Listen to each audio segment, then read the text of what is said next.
Victor Adetiba with ScrumLife.com, back with our What is Scrum book club, where we discuss and demystify Scrum for the masses. This episode is sponsored by Mansa Tech Training Academy, link in the description. If you've gotten any value from our videos, hit the subscribe button. Today, we're reading another excerpt from the book, 97 Things Every Scrum Practitioner Should Know, Collective Wisdom from the Experts, edited by Gunther Verheyen. Part 3, Collaboration is Key. Page 50. Is there anything to learn from football hooligans? Jasper Lemers. You see, what it does is this. It gives violence a purpose. It makes us somebody. Because we're not doing it for ourselves, we're doing it for something greater. For us, the violence is for the lads. Mark, Manchester United supporter, among the thugs. The cultural anthropologist in me got me into reading the book Among the Thugs, vintage 1990, by journalist Bill Buford, where he described his field research amid the most violent core of Manchester United hooligans. While reading it, however, the Agile and Scrum coach in me kept poking for potential lessons about operating as a team, if there were any. More than once did Bill Buford participate in fights that put him in the hospital. Initially, that didn't stop him from participating again. He described how he experienced the ecstatic feeling of being part of something much bigger, the aura of invincibility. He felt friendship and solidarity, the glory, the heroism, and life flooding through his veins drove him when he and the lads faced larger groups of rivals and decided to stand their ground anyhow. It might sound crude, but on a meta level, these hooligan firms have some traits from which teams in general can learn. The Scrum Guide states that Scrum is a lightweight, simple to understand, and difficult to master. Organizing the Scrum events is easy, but to get the most out of them, to be effective as a team, to continuously improve and deliver as much value as possible, that requires more than just sitting through Scrum's events. That involves dedication, team dynamics, purpose, mindset, culture, behavior, and values. The Scrum Guide poetically states about the Scrum values. When the values of commitment, courage, focus, openness, and respect are embodied and lived by the Scrum team, the Scrum pillars of transparency, inspection, and adaptation come to life and build trust for everyone.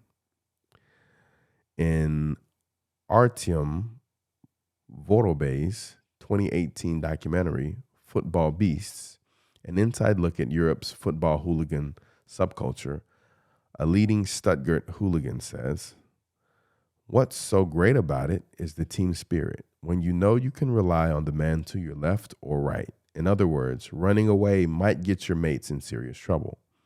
Apart from the violence, there is a similarity with Scrum teams. The Scrum values can support us in standing our ground when the conditions turn bad. We show courage, remain focused and committed, and are honest and respectful to one another. We cover one another's back.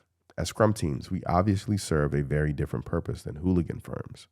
We are committed to our sprint goal, meaning we will do everything within our means to achieve it. We get work done within the sprint without undercutting quality and value. If the ability to get work done is endangered, team members will help one another out. The entire team should stand its ground. Running away is not an option." In Lexi Alexander's 2005 movie, Green Street Hooligans, Elijah Wood plays an American student who engages with the Green Street Elite, a fictitious hooligan firm of West Ham United Football Club. After his transformation from an insecure student into one of the lads, his character says, "I've never lived closer to danger, but I've never felt safer. I've never felt more confident, and people could spot it from a mile away. And as for the violence, I have to be honest, it grew on me. Once you've taken a few punches and realize you're not made of glass, you don't feel alive unless you're pushing yourself as far as you can go." I think we can learn some very important lessons from the football hooligans. I think a scrum team that doesn't support one another, a scrum team that doesn't embrace conflict as a team, a scrum team that doesn't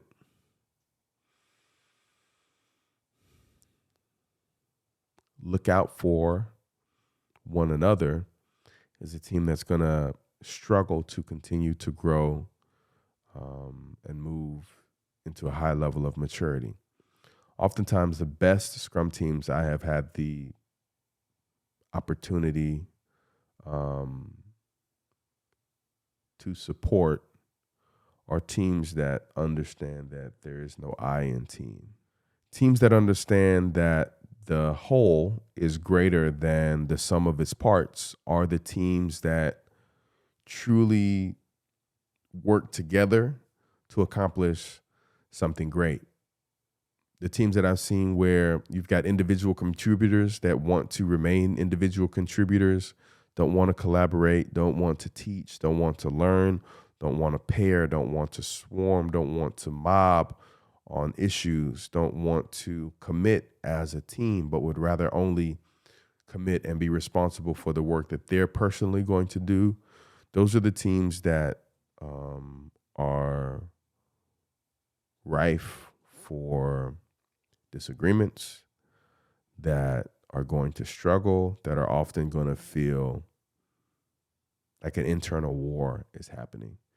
And usually it's not until that cancer can be eradicated from the team, or at least that cancerous way of thinking can be eradicated from the team, that the team will not be able to really move, make decisions, and deliver value as a full unit, as a unit that can reach its maximum potential.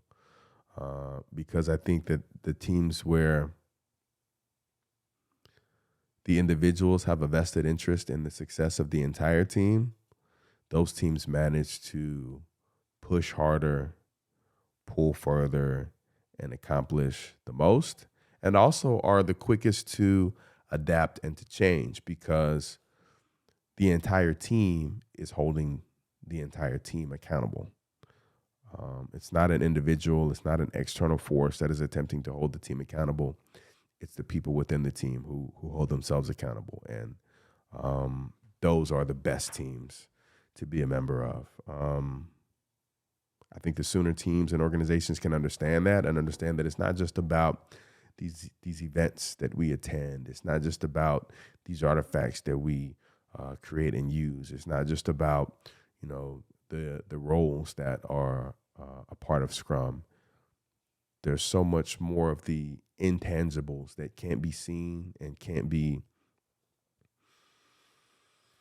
can't put a finger on, that really and truly make up what a high functioning Scrum team is. Because if you take away the pillars of Scrum, if you take away the values of Scrum, if you take away the values and principles of the Agile Manifesto, you can still have a team that's doing quote unquote mechanical Scrum, right? You can still have a team that's going through the motions, but they won't see the same benefit from the framework as those who are using some of those bedrock principles, values, and pillars of Scrum to truly help transform the way the team works and engages not only with themselves but with the entire organization. There's a saying that says it's in you, not on you, right? And so there are some teams that Scrum is on them, right? And then there are some teams that Scrum is in them, and they're really embodying those values and principles. And those are the teams that are able to really maximize the benefits of Scrum. Did you get any value from today's episode? Give us a like, leave me a comment, tell us what you think, and subscribe so you get notified of our future videos. I'm looking forward to seeing you in an upcoming episode. Peace.